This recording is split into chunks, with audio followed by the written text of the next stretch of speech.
Ladies and gentlemen, welcome in on this fabulous Dean Wade Friday. I hope you're doing well. Today's video, I want to talk about the transfer portal. I know there's not a ton of news in terms of K-State basketball right now of us looking out there considering the portal's not open, so I'm not going to make it about that.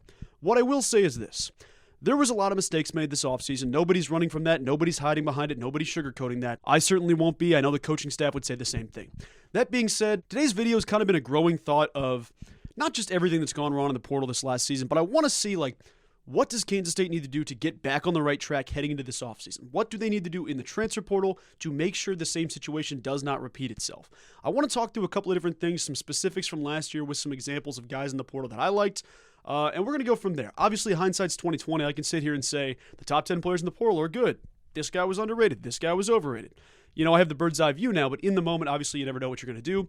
So there's caveats to all this. That being said, the dream job of mine is to be some type of scouting guy, some type of recruiting dude for basketball, football, whatever works out. Has to be Kansas State. I bleed purple for one team only. But I wanted to wear that hat in today's video and kind of talk about what fixes need to be on the horizon for Kansas State basketball. But before I do, quick reminder, guys, hit that subscribe button. It helps out immensely. We are like 147 subscribers away from 3,000.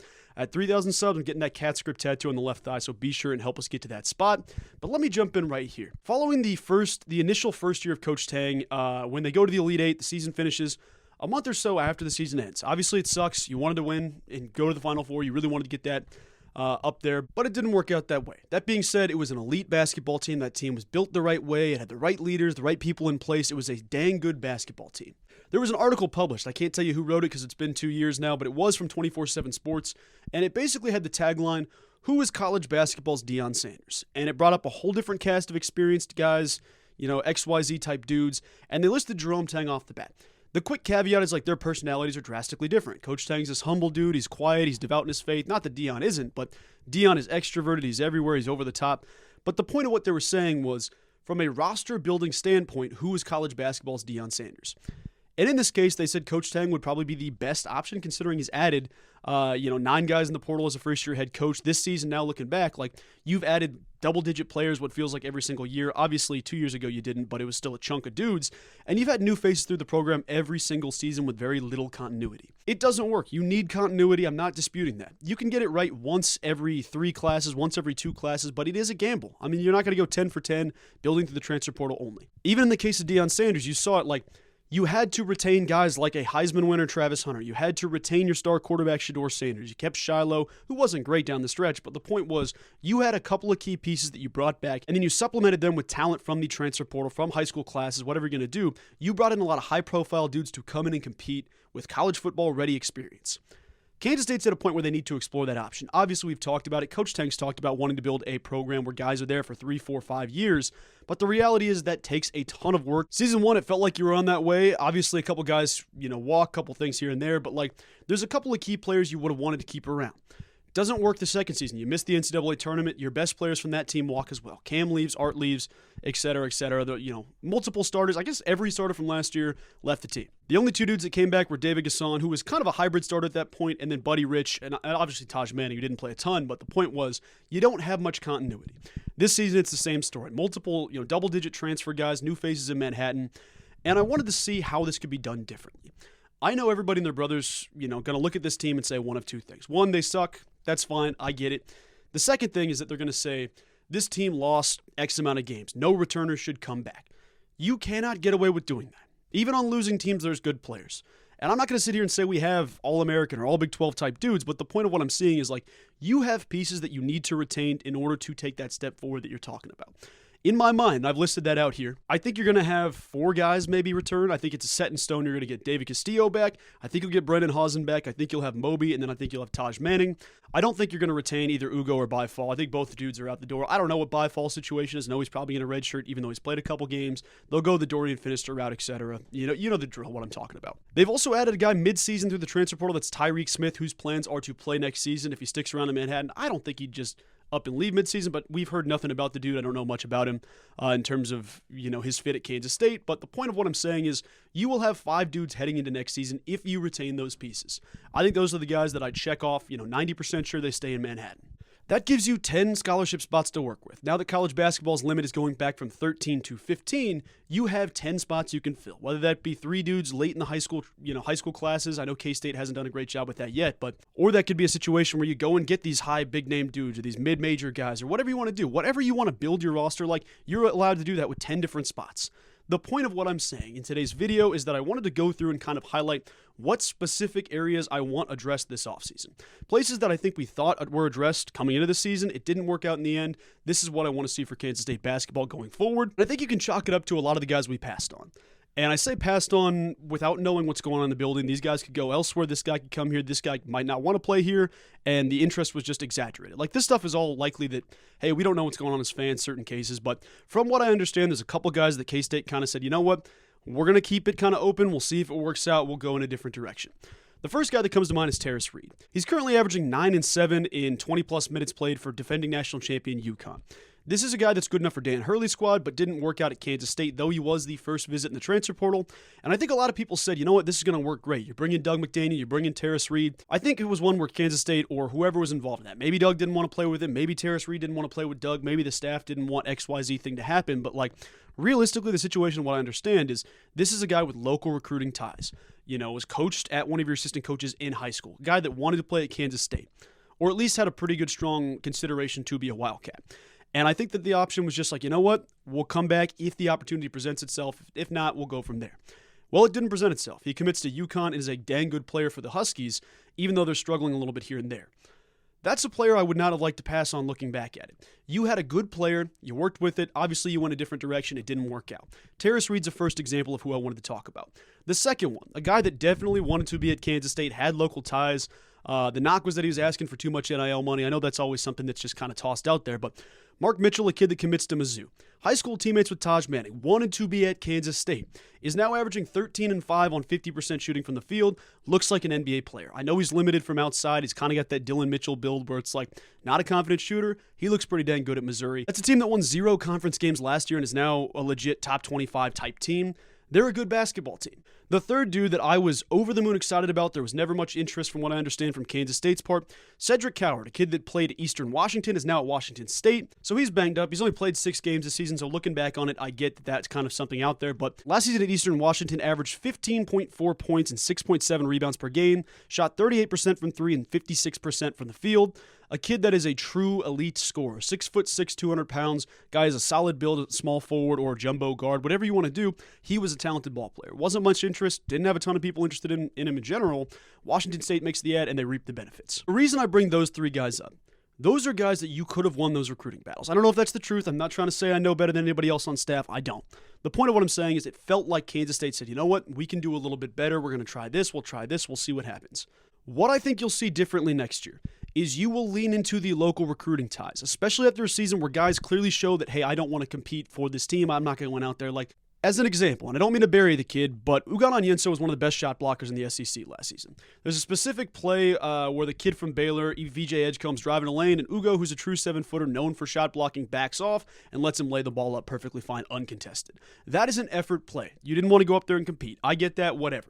The point of what I'm saying is, if you want guys that want to go out and compete, find guys with the heart and desire to be at Kansas State. Find them with local ties, guys that grew up in Branson, guys that grew up in Kansas City, or guys that grew up in Western Kansas or KC-Mo, whatever you want to say.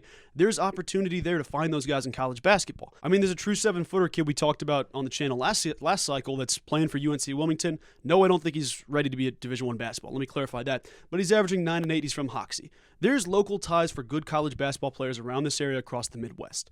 I think you'll see us prioritize stuff of like, I want to be in this culture. I want to be a part of this team. I don't want to just be somewhere in college basketball that's a paycheck or somewhere in college basketball that's got this person here. Now, I will also say this. I don't think the transfer portal was a complete wash this year. I really don't. I think Brendan Hosden was an awesome ad. I think Max Jones was an awesome ad. Even if it was just for 1 year, I get that they found a good, talented player at smaller levels, brought him up to Division I basketball, and he looks like a good basketball player. I know there's frustrations there. I know he has his issues, but the point of what I'm saying is like, you didn't just completely swing and miss on every spot. That being said, keep the guys you hit on, build through the next wave of guys. Brendan Hosden, to clarify, because I remember both days vividly on the channel. I'm taking the jacket off just as a quick thing. It's getting hot in here. I remember vividly both days when K-State missed on Clifford Amore officially and then also missed on Caliph Battle officially. You would have thought the sky was falling. Sure enough, it was, whatever the case was. Then you go back and look at their stats. Caliph Battle's a hell of a scorer. He's a hell of a basketball player. Committed to Gonzaga. Went last minute, goes to a Gonzaga visit, stays with the Bulldogs. Everybody thought he was at Kansas State. His numbers are solid. As a fifth-year senior guy that's an elite scorer. Let me pull this up for reference because it's a good example. Caliph Battle in his fifth year of college basketball this season, sixth year, seventh year. The guy's been around in college basketball for a long time. He's averaging 12.8 points and 3.6 rebounds on 43% shooting from the field and 34% from three. Those are decent numbers. You're getting a guy that's averaging 12 and 3. That's fine. He's an elite scorer. You would have liked to have him around. For reference, a guy that people seem to beef with all the time, just as the casual fan because he struggles on defense, but Brendan Hawson's averaging 12, 2, and 1. Those are very, very similar numbers. 41% from the field. He's 5% better from three at 39.9%. And he's only a junior. You got more time ahead of him. The point of what I'm saying is sometimes people want to say, okay, the sky's falling for this. You missed on this guy. You missed on this guy. And then you look at what you actually added, and it's like, okay, actually, the difference between Brendan Hawson and Caliph Battle is not massive. And that's a crazy thing to imagine when you look at the portal cycle last season and what guys were lined up to be at Kansas State. Then you look at Clifford Amore, a guy that everybody was freaking out about, myself included, because I thought he'd be a great player here. And he would be. I think he'd be a great player anywhere. That being said, for Alabama, who he committed to, Cliff Amore's averaging 7.3 points and 6 rebounds a game, and he's playing 18 minutes per contest. That's fine, but it's not like elite. Guy's been averaging double digits for the past 3 seasons. Now he's playing less than half the game per game. He's played 19 games total. It just doesn't make sense to always say, okay, we're screwed. We missed this. This happened. That being said, there are additions you have to make, and you can't just get bogged down on these massive names consistently. So I've kind of created a little checklist, a little bullet list of guys I want to see Kansas State cross off. I don't care about the specific order. I don't care how you build it out. Keep those guys I talked about earlier. Those 4 or 5 dudes, keep them around. See who wants to compete every single day. When I look at this breakdown, and I want to give you the full workaround here. There were different guys linked to Kansas State. There were big names like Jameer Watkins and Miles Kelly and Jalen Wells, guys that are elite college basketball players, guys that we would have been over the moon excited about, but also dudes I'd say that are on Coleman Hawkins' level of, talented superstar college basketball players. That's the reality of the situation here. I'm totally fine with taking swings at those guys. We want those dudes around. That is best case scenario.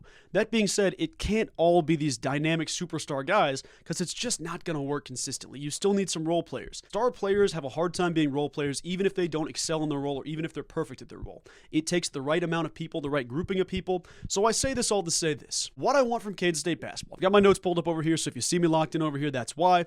The first thing I want are proven, talented guys with size. Put that in all caps. I want big dudes in the backcourt with talent and proven ability. Guys that can handle the basketball, guys that have that ability, but I don't necessarily need them to be at programs like Tennessee or Villanova or programs that are massive D1 programs. Go ahead and get me guys from the mid-major level that have done it, that have averaged 12 points, 5 assists, that shoot XYZ from the field. Get the big dudes that are proven. Guys that I talked about last season on the channel, and both we were linked to. One not so serious, but still we're linked to. The exact example of what I'm setting here, I want guys like Vashawn Alette. I know there's controversy with him off the court. The point is, I wanted him as a ball handler, as a talented scorer. I wanted Zeke Mayo, who you can see what he does at Kansas. Both dudes are elite players in college basketball. They're elite players in the Big 12 Conference. Vashawn Alette as a sophomore, he's 6'4". He can handle the basketball. He can shoot. He can score. He's crafty. He can defend. Those are the dudes you want. Confident dudes at mid-major programs that step up to the big time. Zeke Mayo at South Dakota State.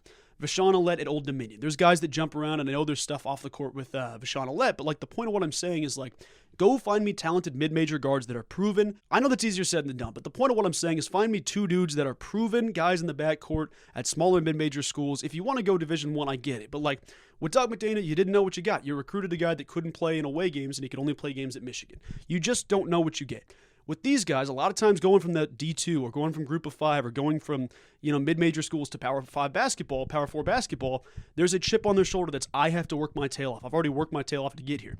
Tyler Perry, who I still think is one of the most underrated players 2 years ago. Everybody deserves an apology for that man, but the point of what I'm saying is he wasn't a true point guard. He's a shooting guard that if you surround him with a really, really talented point guard, you could see his skill set explode. He's a superstar shooter. TP was hot and cold, though. Mr. Second Half, there's all the narratives about Tyler Perry, but he wasn't a guy that's going to stand 6'3" and be a physical mismatch for anybody at that spot. He's standing, 5'9", 5'10". There's disadvantages that come with stepping up to Division I basketball, and there's also stuff like with size, with ability, with creating separation, ball handling. Find me proven guys that have done it at a smaller level that are ready for the limelight. Second thing I want to see, take swings on athletic freaks. Go find me some Naquan Tomlins. A good example of this was Baba Miller, who eventually committed to Florida Atlantic. I know K-State wanted Baba. They didn't swing and miss in the sense of like, oh, we're going to go a different direction. They wanted Baba. Baba was prioritized. He's a kid that plays very similar to Naquan Tomlin, but I think a lot of NBA GMs look at him and say he has to be a 5. He has to be a center, where in reality, K-State probably would have wanted to use him more like a jumbo wing type situation, which I still think is actually better fit for him. You see what Naquan's doing 20-20 with the Cavs and G League. Like, there's a way to develop that. Go take a swing on 2 or 3 of those guys. I don't mind what level of basketball they played. Naquan Tomlin coming from Chipola College. Like, if you find a junior college guy that's like that, like Moby's a good example of that. That's a big-time player with huge upside. It just is going to take a long time. I'm fine with that. You need developmental guys in your program. And I know Baba was at Florida State, so I'm not making this to say like it can't be big-name players, but you want guys that stand out physically, ability-wise, length, athleticism. When you find these unicorn-type dudes, go after them. I don't mind what level of basketball they played. Let's go figure out what they're about, if they want to be at Kansas State, how they fit into the culture. Go see stuff off the basketball court as well. Baba Miller's a great example. I think he's a good player. He's playing at FAU this year, averaging like 10-5, 10-6 in, I don't have the minutes pulled up. That's a spot I want checked off this season. You don't have a ton of that. Obviously, you have Coleman Hawkins, who's long and athletic. David Gasson's one of the best players in college basketball, but when he was recruited, he wasn't a guy that people said, okay, this is a difference maker.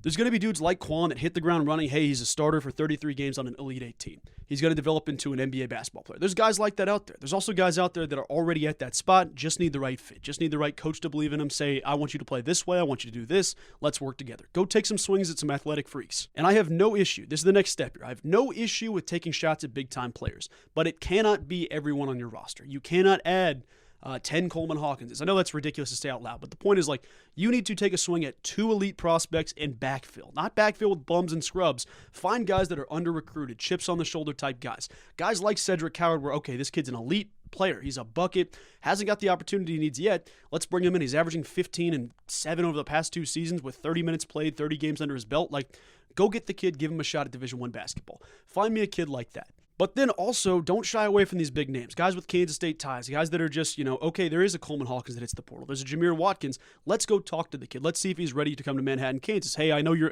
interested in Ole Miss and Duke and Miami and this.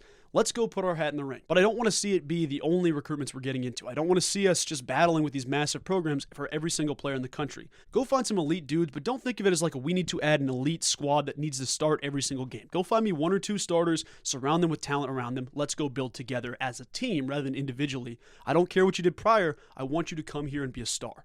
2 more things before I get out of here. I know this is a long video. I wanted to talk about it fully, but just wanted to give my full breakdown of how K-State can manage this. Next, and this one's going to be a little bit controversial, I'll say it right now, go find me an elite scorer. I do not care, and hear me out on this, I do not care what level of basketball you've played. If you play, NAIA, MAIA, like if you play tiny Division II, Division III basketball, I get that you should shy away from those guys to an extent. Go find me guys that truly look like buckets. You will see the dudes that look like a bucket on tape. You'll see it. I don't mind if he played for Illinois. I don't mind if he played for West Georgia. Go find me a dude that is a true bucket, a guy averaging 15, 16, 17 points, shooting 40% from the field, looks like a guy that will score the basketball in any setting. One-on-one, ISO, back to the basket, whatever you need to do, get a kid like that. Find one of them. You don't need to have 5 dudes that can all score. You need one true guy that says, hey, we need a game winner. Who's going to hit it? It's this kid. I'm not saying he has to be a killer, but I want a dude that thinks every single time I shoot the basketball, every time I drive to the paint, this ball's going in. Find me a kid that can put up 30 points and be confident about it every single time he steps on the court. But seriously, it doesn't have to be a guy that averages, 15 and 6 or 15 and 4 at, a giant school in the Big Ten, a giant school in the SEC, a giant Big 12 team. Like, it doesn't have to be something like that. Go find a mid-major kid that is truly hungry for that opportunity, a scoring machine. Look what he did here. He's doing XYZ thing. Bring him to the squad. Find a true bucket. That's one of the spots where, like, if you watch a kid and you say, damn, he's nice. Like, if you're sitting in a bar and you're watching a highlight tape, this is one of those spots where, like, you can recruit a bucket based on looking at their film. If you look at a kid's film and you make sounds, if you have audible, like, oh, shoot, this dude is nice. This dude is clean. He's got handling. He's got this. That's a nice move, blah, blah, blah. Nice take. If you're saying things like that, you're going to find your dude. I'm just going to say that now. It's the situation where some dudes talk about like pass interference in football. If everybody's sitting at a bar, points at a screen and says that's a pass interference, it's probably a pass interference. That's the way that the game should be. For basketball, when you see Shai Gilgeous-Alexander do some move behind the back spin move thing and everybody in the bar goes, oh, or you cross somebody over, those are the dudes you'll see that. You'll see that on tape. It stands out. Find me a true elite scorer. I just need one, then we'll build talent around that. And lastly, I think this is a good thing to say before we round out the list here. K-State has not been great about seeing it through with high school kids. Obviously, David Castillo is a big ad. I love David Castillo. DC is going to be a good player for Kansas State. You have taken swings. You've got Patrick Ngamba, obviously AJ DeBance, all the guys in the class of 2025. There's a ton of big names. K-State's going for elite talent, and they want that. For every dude that's an elite Cooper Flag level one-and-done NBA guy, there's 3 or 4 more guys in the top 20 that play 4 minutes their freshman season and dip. Like Rakeem Passmore from Kansas, top 50 kid. He's playing 3 minutes a game. He's played in 6 games. Patrick Ngamba, one that is another the sky was falling situation when we missed on the kid, goes to Duke, gets injured. Obviously, we knew about that. He's hurt. He's banged up a little bit. Doesn't play much. He's averaging like 2 points and very, very few minutes, very few games played. If he hits the portal, go add a couple of those dudes that are former 5-star guys and treat them like the future of your program. Like the development of them depends on your program. That's the best way to say it. If you don't add any high school kids, go find some kids that played a small year of college basketball that basically treated like a redshirt year. Obviously, it's not, but you can treat them like a redshirt freshman. Hey, this is our incoming freshman. Let's mold what they know about basketball. Let's teach them how to play our brand of basketball. Patrick Ngamba is a great point. I don't know if he's going to hit the portal or not, but the point of what I'm saying is go find a couple of those guys you have relationships built with already that maybe chose somewhere else that didn't work out. You're going to be the first call. It's the same thing with Dylan Edwards. Obviously, Dylan was a good player at Colorado, but the point of what I'm saying is if those guys with those K-State ties at the portal, go find the McDonald's All-American kids that say, you know what? I may have made the wrong call. I should have stayed local. I should have done this. I knew the family here was this. I should have done this. Go find those dudes, bring them in, treat them like true freshmen. Let them play their star role. Whatever you thought Patrick Ngamba would have done as a true freshman here, my guess would have been as a starter, let him play that role. That's the thing. So that's kind of my overall to-do list, and I know that is so much easier said than done, and it's on my bucket list to help out with that and facilitate that. This year, I guess I'll make an announcement officially on the podcast, but this year I want to kind of change how I do college basketball content for the transfer portal. Obviously, I'll cover guys that are linked to Kansas State. Say 3 dudes hit the portal. They're all 3, got contacted by Kansas State. We all have seen the tweets where it's like, since entering the portal, this guy's heard from 10 different schools, and then Kansas State's linked. I'll still make those videos, absolutely. What I will also do is kind of a wish list type roster is what I'll do. So if a guy hits the portal that I am stoked about, even if he doesn't have K-State, ties or anything, I want to make a video on him and say, this kid is on my K-State wish list, and then go from there. But that's pretty much going to do it for today's video. I know that's a long-winded answer of how to fix things, and I'm not going to sit here and say it will, but the point of what I'm saying is this will help the future look a lot better. If you go about this list the right way, build those guys, get the right dudes on your roster, and go from there. But that's going to do it. I'll talk to you all soon. Have a wonderful rest of your day. Go Cats.